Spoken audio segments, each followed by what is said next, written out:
I'm joined by the representative of Alphonso Davies, Nick Househ, who brokered the new deal for Davies with Bayern Munich. Nick, first of all, he still had 3 years left on his current contract. So tell us, did you just rip that up and start again, or is this just a 2-year extension? Well, theoretically, we did rip it up. I mean, it is kind of a 2-year extension, but we did rip up the old contract. Everything changed, of course, all the numbers and the bonuses and so forth for Alphonso.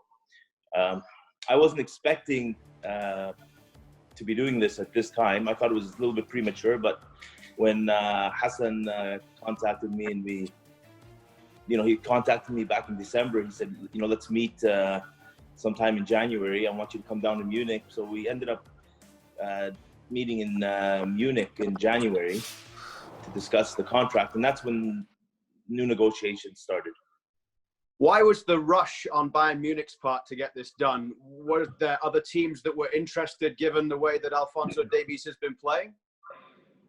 I think so. I mean, you know what? Alphonso, he set a bar and he proved himself, and I think they see what he could do and what he was capable of, and he hasn't even hit his ceiling yet. I mean, there's still a lot to go, but yeah, I think it was just at the end they just wanted to secure something longer. I mean, he's only 19 years old, 3 years remaining puts him at 22. I don't think they wanted to, let it run out till the end, or I'm pretty sure they wouldn't have. Along the way, were there any sticking points in terms of getting this thing done? Okay, so yeah, there was a couple. Like we started off in January. I went out to Munich in January. We opened up discussions, and I thought it was, like I said, a little bit premature. There's still 3 years remaining on his contract, and Hassan said we want to reward him for his great work. So we started talking, and of course they had some numbers that they were thinking, and I didn't think they were to par from the research I've done. And so we left it at that. I went back and met with them in the UK after the Chelsea game. We actually were in talks till 2:00 in the morning, right after the gala. After they won that game, they had a gala, and we went up to Hassan's room, and myself and Hassan and Marco Nepp, he's the head scout, and had some discussion there. And we were kind of on the numbers. We weren't really agreeing on some of the terms. And then I was flying back to Edmonton the next day and next morning, and it was 2 a.m. and my flight was at 8 a.m. And then Hassan messages me and says, "Hey, can you come to Munich?" I said, "Are you serious?" And he was like, "Yeah." So I canceled my flight from the UK and head down to Munich for that day. And I told him, "Listen, we need to agree on the numbers now and the terms, or else, as I'm leaving and you won't see me till March." And they really wanted to get this done before March. So, and I don't know what the push was for, but there was a lot of clubs and a lot of, talk. So I think that maybe they were concerned. But at the end of the day, I head down to Germany and spent the evening with them. And we were in talks till about 11:30. And then, believe it or not, we actually signed the contract that night. The day after the Chelsea game in Munich, but they didn't want to discuss any of it or say anything or announce it until mid-March, because I was actually flying back with his father for the second leg of the Champions League. So they were going to announce it that week, and unfortunately this coronavirus crisis came along and just put a wrench into everything.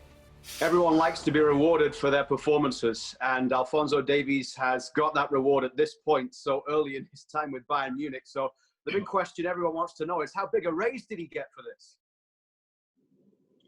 Look, I mean, it was, can't really discuss the numbers. I was asked not to, but it was substantial, very good. Hassan, when Hassan contacted me, he said, look, we acknowledge, and Hassan mostly, he said, I acknowledge that the boy is doing amazing and he needs to be rewarded. Initially, the contract we initially did with Bayern Munich, it was a good contract. From what they offered in Vancouver, when I was doing the negotiations in Vancouver, we managed to double what they offered initially. And I can just tell you that this one is much, much better. And in terms of the world's best left backs, do you think he's up there in relation to what they get paid, or is he being viewed now on that pedestal as being one of the very best in his position? Yeah, I don't think, no, he's not. I think he's going to be, and he probably is one of the best left backs in the world, at least in the top 5. I mean, he's proved that. In regards to the salary in comparison to the other left backs, the top left backs, it's a little different with Bayern. I noticed, I'm new to the agent thing, and I've, this is a new area for me, just 3 years now, and but they're a little bit more conservative with the numbers with players, and I think it was always a challenge with Alphonso being a Canadian footballer, because we haven't we have a lot of good footballers in this country, but we haven't seen too many at that level as Alphonso Davies. So it was always tough at the beginning to get high numbers with these clubs. Even when we were dealing with other clubs in the discussions with in the Premier League, prior to Bayern putting in the offer, I was in discussions with some of the other Premier League clubs out of the UK, and same thing. The numbers were. I always kept hearing, well, he's Canadian, he's coming from MLS, and my response was, okay, then why are you guys here? Does Bayern Munich see him as a left back moving forward, and does he want to stay in that position? Yeah, you know what? I mean, he's always been. He's always been open to play any position. I mean, of course, he always, his favorite position was up top. But,